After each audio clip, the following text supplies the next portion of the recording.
Good day, my people. My name is Chief Strongblod. I am St. Vincent and the Grenadines' favorite and most hated son. I'm the diaspora much of my people. It has been another beautiful day for a protest, and I enjoyed every moment of my protest. Let me first remind you, the front of my sign says, I don't want the white man's money, the white man's woman, the white man's friendship, or the white man's freedom. And the reverse of my sign says, white man, why have you re-enslaved the African American, my people? All in all, it was a beautiful day for a protest. I do not have anything particularly important to bring to your attention. And as you know, when I've talked to you about my protest, and I have given you a brief update as to what transpired while I protested, it is always my pleasure and delight to bring to you something of a social nature as it relates to St. Vincent and the Grenadines, my people.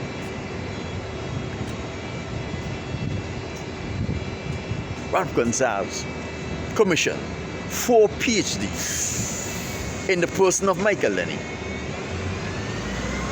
Cleve Scott, and Dr. Adrian Fraser, and another guy who I can't remember, to compile the history of St. Vincent and the Grenadines. I can't speak about Cleve Scott. I cannot speak about Michael Denny or the other doctor. But with all due respect to all of these people, and especially Adrian Fraser, whose work I am familiar with, he's a very bright guy, a genius. I will tell you this. Those 4 scholars that obtain their PhDs in history and are recognized around the world as historians, they can only tell you the history from the perspective of the white man, of the Caucasians. Because it is the schools of the white man that they went to learn of what happened in St. Vincent and the Grenadines in the ancient days. And they are relying on the documents of the white man to tell you what happened in St. Vincent and the Grenadines in the more recent times. Let me tell you something, people. Those guys have finished their compilation of the history of St. Vincent and the Grenadines. They have handed the complete work over to Ralph Gonsalves, the Prime Minister of St. Vincent and the Grenadines, over a year ago. I am telling you now that the research that Dr. Adrian Fraser have done, Dr. Michael Denny have done, Dr. Cleve Scott have done, and Dr. Anonymous have done, it will not be published. Why? Let me tell you why it will not be published. Ralph Gonsalves know that I am the man with the real information as it relates to the history of St. Vincent and the Grenadines. I have the information of St. Vincent and the Grenadines before the white man came to St. Vincent and the Grenadines. I can tell you what happened after they came. I can tell you what happened in the first Carib War, the second Carib War, and everything that happens in St. Vincent and the Grenadines after the Carib War that the white man can't tell them, that the white man don't know. There's so much thing that is happening in St. Vincent and the Grenadines today that I can tie back to practices of our indigenous forefathers. Why? Because I was entrusted with the stories that came from the ancients. Our forefathers, the Garifuna and the Kalinagos. I am the one who is entrusted with it. And the thing of it, I don't know how they knew the system they were using would have kept that story alive for almost 400 years. But it worked. That means these people, the ancients, our forefathers, the Garifuna and the Kalinago, were wiser than we ever give them credit for. But today, 2025, the stories are still alive. The manner in which they handed down the story, the train could have been broken at any point, and all of those stories would have been lost. But the stories are still alive today. But they are only alive with me. Let me tell you something. Many times, Hudson Tanis, Minister of Home Affairs in the 70s, the Honorable Robert Milton Cato, knew my father's link to the indigenous people, and he would have serious questions he was trying to get answers for. He will ask my father, and my father did not know the answer.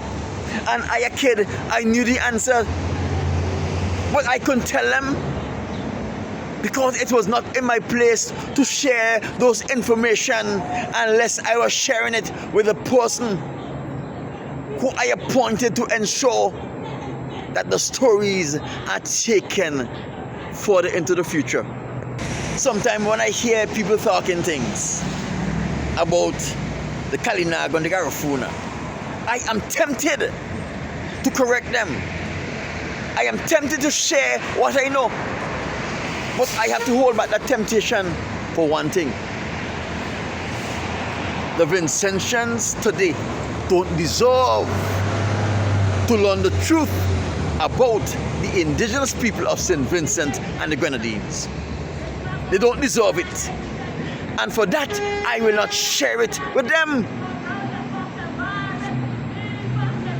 The indigenous people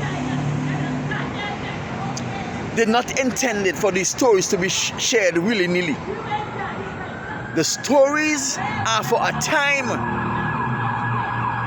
when it will be safe to share it, and it will be accepted. Not only just accepted, but it will be propagated, understood, and appreciated. So I am challenging Ralph Gonsalves. Publish the history of St. Vincent and the Grenadines. Not only that, I am privileged to the inside information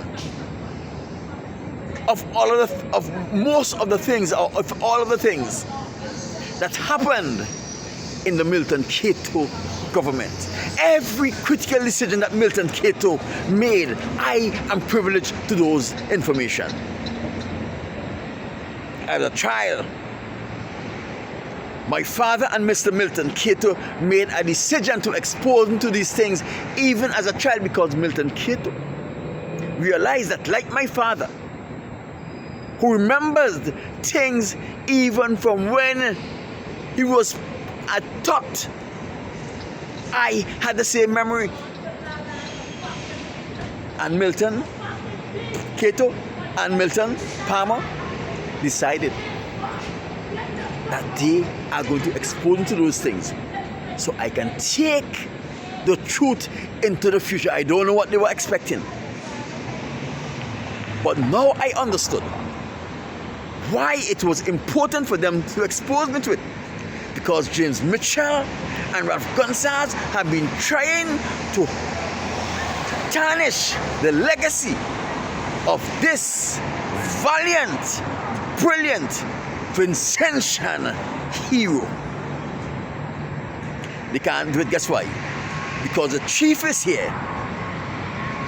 The chief is here with the information They don't know.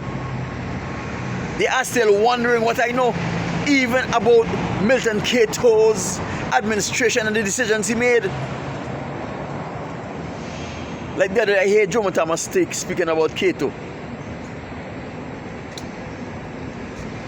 And some things he was saying about Cato and trying to make reference. This guy is an idiot.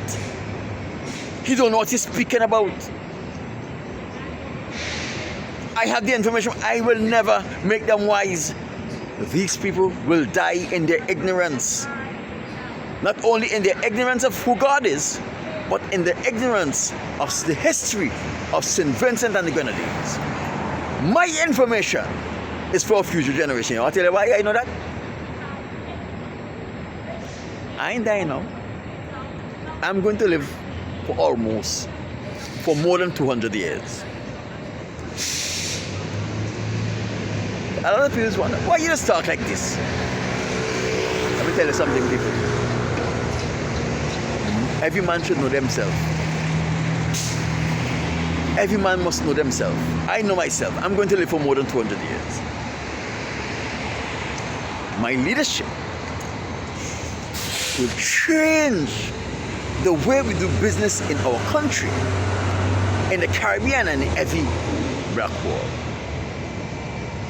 I am going to be the first leader of CARICOM.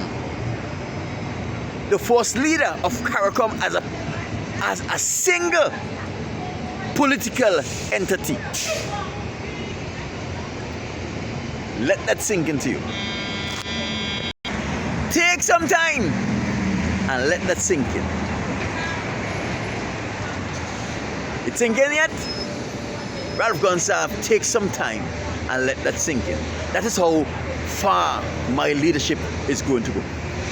Like Milton Cato make history in St. Vincent and the Grenadines, I am going to make history in the entire region. Chief Stromblad, out.